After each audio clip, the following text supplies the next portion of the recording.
let's jump into this week's news and see what's new in the market. Starting off with Antec. Antec has released a new micro-ATX case, which obviously comes standard with 6 fans already configured. Now, this is a micro-ATX case, meaning a small form factor build will be done in these cases, and heck, let's see how these look as they launch. Next up, we have the Rogue X Kojima lineup, which has now launched for market and are available to purchase. So if you've been eyeing out these accessories, they are now available for you to purchase. For those of you out there with an ASRock motherboard, ASRock has launched a new BIOS update, which will hopefully cover some errors or issues you've been having with your ASRock board. ZOTAC, a company normally known for making GPUs, has launched their own case. These cases are going to be called the ZOTAC Gaming Alloy. Now, these cases will be available in gold and black and white and silver.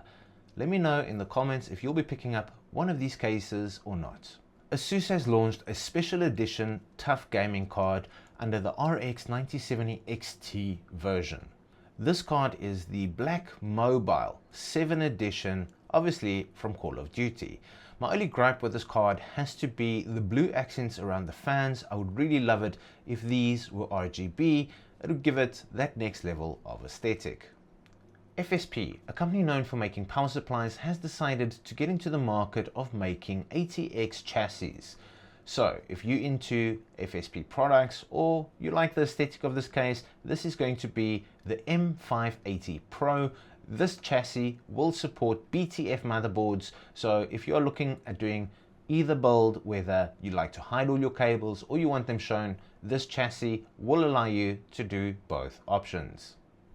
Thank you for watching. If you like this video and you want to see more tech news like this, please don't forget to like and subscribe, and I'll catch you on the next one. To like and subscribe.